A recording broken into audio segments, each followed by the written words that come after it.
Quantum computing. It's not that far off. For those of you who watch a lot of sci-fi movies like I do, you'll start to notice a trend. Things that you see happening in the movies start happening in real life.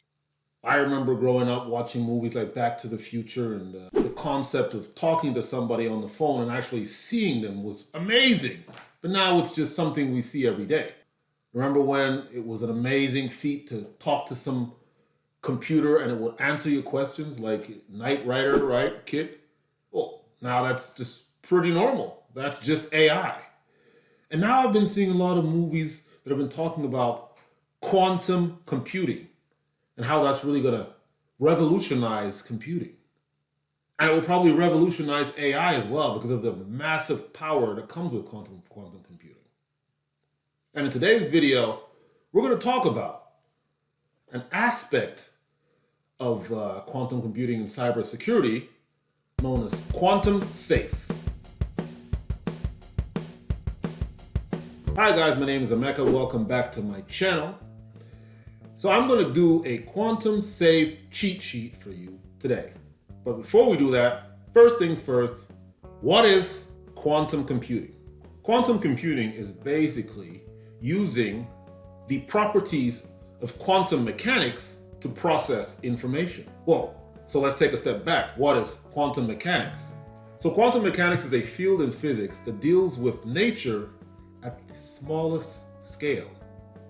And we're talking photons, electrons. Now this is unlike classical mechanics that deals with macroscopic objects. When you're looking at particles at a quantum level, you start to see behaviors and properties that are wildly different from what you see at the macro level. And some of these properties are what is used to improve processing power in quantum computing. So what are the main properties that I'm going to talk about in quantum mechanics that you should know about? The first one is superposition. Superposition being the property that a particle can exist in multiple states at the same time. Now, how does superposition apply in quantum computing? Now, in classical computing, the basic unit of information are known as bits, and they can either be 0 or 1.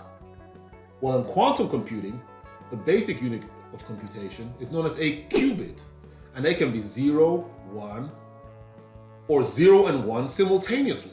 So this is one of those properties that will allow quantum computers to process vast amounts of data in parallel. The second property you need to know is entanglement.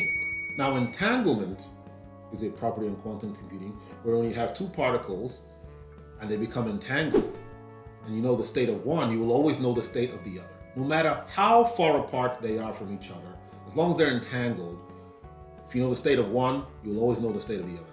Entanglement is like a predetermined connection between two particles. Measuring the property in one state immediately determines the property in the other state, no matter how far apart they are.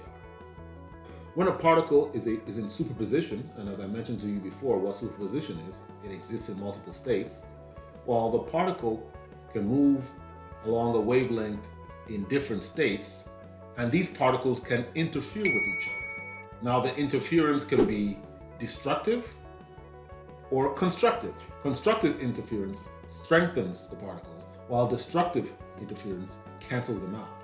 So in quantum computing, they're using the property of constructive interference to potentially make computers process data faster.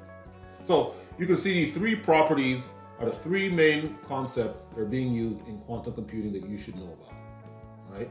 One of them is superposition, the next one is entanglement, and the next one is interference. So now that we know about quantum mechanics and how it's being applied in computing, in this new field of quantum computing, let me tell you about another up-and-coming field in cybersecurity, quantum safe. Quantum computers are going to be so powerful that they're going to be able to crack a lot of cryptographic algorithms. Now, this is not a cryptography video. We can do that in another video. But just so you know, there's really two types of cryptographic keys. There's symmetric and asymmetric. With symmetric, you have a shared key that you use to encrypt and decrypt the data. With asymmetric, you have a key pair. There's usually a public key and a private key. So what they're saying is quantum computers will eventually have enough processing power in order to crack most asymmetric algorithms. Some examples of asymmetric algorithms are like Diffie-Hellman, RSA, and elliptical curve cryptography. So what does that mean? Well, that could essentially break the internet. All the security that we rely on the internet really takes advantage of these cryptographic keys.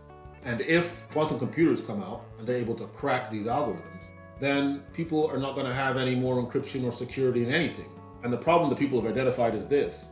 Even though today quantum computers don't exist, the bad actors today can actually gather all the data, even though they haven't gotten the ability to decrypt it yet.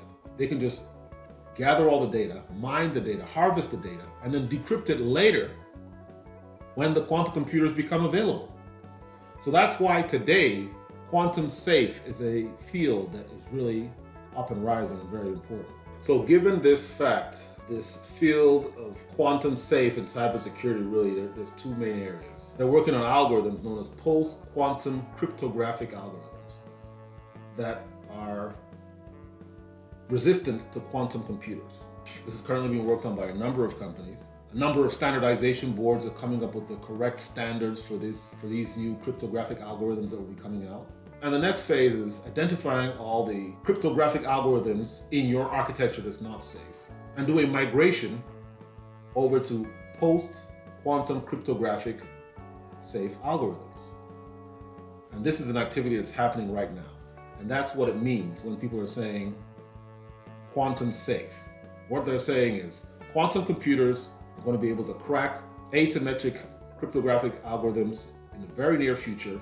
People are harvesting data today in order to decrypt later. So today we need to go around and identify all the unsafe algorithms, even though they're not all unsafe today, and start the process of migrating over to post-quantum cryptographic algorithms. So there you go. That has been your quantum safe cheat sheet. If you like the content, don't forget to hit the subscribe button, hit the like button, leave a comment, and I'll see you next time.